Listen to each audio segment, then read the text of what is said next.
Sweety కదా ఇంకొక surprise తెచ్చినావు ಏನು ತೆಗಿಸಿ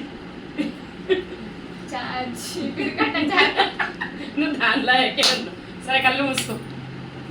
మూసుకో మంచిగా చీటింగ్ చేసిన అనుకో చూడు మంచిగా ఉండదు సరే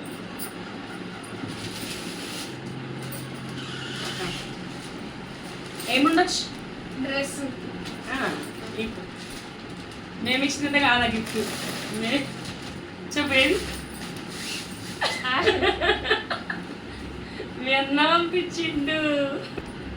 ఇంకేమున్నాయి చూడు అది చూసుకుందు ఏమో పంపిపన్నావు కదా ఏమంటారు డాలర్స్ ఏం చేసుకుంటే వాడుకుంటారని ఖర్చు అయితే కదా అవి ఎన్ని పైసలు పంపించండి పాపం వాడు ఖర్చు అయ్యేటివి సరే పోనీ